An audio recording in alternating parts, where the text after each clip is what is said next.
Agora vamos aqui, eu tenho uma função do terceiro grau, quero analisar quando a minha função é crescente, quando a minha função é decrescente e se eu tenho máximo ou mínimo local. Então, primeira derivada vai ser 6x ao quadrado menos 24. A primeira derivada vai ser igual a zero para quais valores de x e primeira derivada não existe. Essa minha função aqui é uma função do segundo grau, então ela existe para todos os valores de x. Então, eu não preciso me preocupar, a minha derivada vai existir para todos os valores de x. Agora, eu vou me preocupar com a minha primeira derivada igual a zero. Vai ser quando 6x ao quadrado menos 24 for igual a zero. 6x ao quadrado igual a 24. X ao quadrado igual a 24 sobre 6.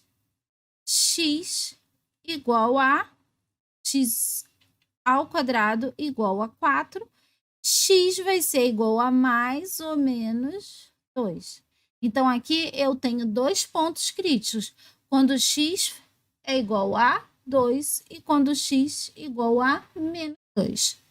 Então, sinais da derivada. Eu vou marcar aqui o menos 2 e vou marcar aqui o 2. Então, agora eu vou olhar aqui para a minha derivada. A minha derivada é uma função do segundo grau. O meu A é positivo. Então, como é que ficam os sinais da função do segundo grau? Fica positivo, negativo, positivo. Então, o que significa isso? Significa que a minha função é crescente quando x é menor do que menos 2 e x maior do que menos 2. E a minha função, ela é decrescente quando x estiver entre menos 2 e 2. Tá certo? Oi, pessoal? Agora, x igual a menos 2 e x igual a 2 são dois pontos críticos, são candidatos a mínimo e máximo local ou relativo. Então, vamos pensar aqui no x igual a menos 2. O que está acontecendo? A minha função está crescendo e depois ela decresce.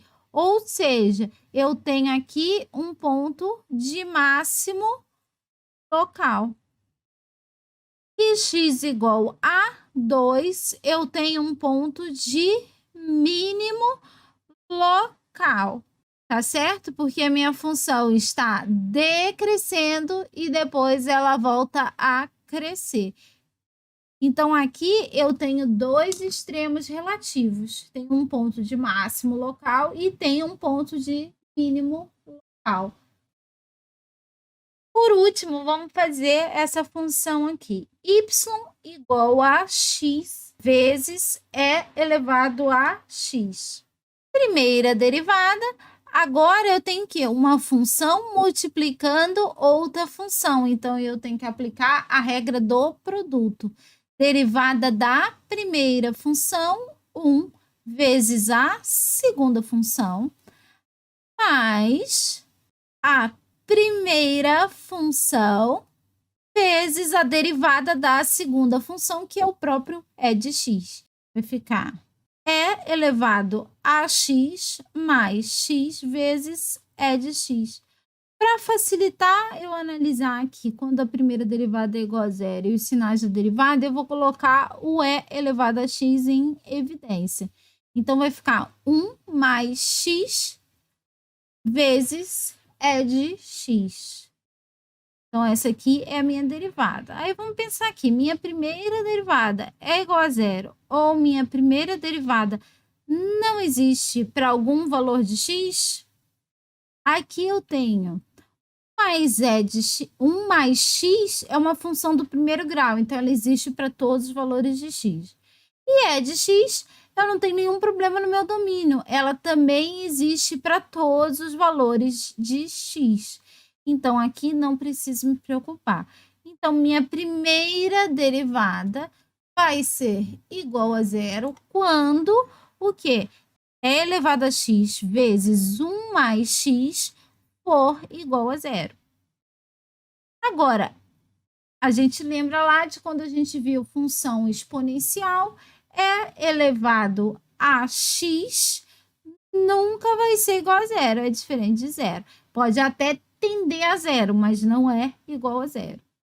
Então, a minha primeira derivada só vai ser igual a zero quando o quê? Quando 1 mais x for igual a zero. Então, 1 mais x igual a zero vai ficar x igual a menos 1. Sinais da derivada. Vai ser, vou marcar aqui, primeira derivada, vou marcar o ponto x igual a menos 1. Vamos pensar aqui, é elevado a x, a gente também viu lá na função exponencial, o quê? Que é sempre positivo. O sinal de e elevado a x sempre vai ser positivo. Então, o que vai determinar o sinal da derivada é esse 1 mais x. Aí, o que eu me lembro? Me lembro que 1 mais x, função do primeiro grau. Vou jogar aqui, meu a é positivo, então o meu sinal fica como? Negativo, positivo. Então, o sinal da minha derivada vai ser o quê? Vai ser para x menor do que menos 1, eu tenho negativo vezes positivo, que vai ser negativo. E para x maior do que menos 1, eu tenho positivo vezes positivo, que vai ser positivo. Então, a minha função, ela é decrescente quando x for menor do que menos 1. A minha função, ela é crescente quando x maior do que menos 1. E x igual a menos 1, que é meu ponto crítico, vai ser um ponto de mínimo local ou mínimo relativo. Por quê? Porque a minha função está decrescendo e depois ela passa a crescer. Por hoje é só, pessoal. Se vocês gostaram do vídeo, não esqueçam de deixar aquele joinha e de se inscrever no canal. Não esqueçam de ativar o sininho para serem avisados quando novos vídeos forem postados.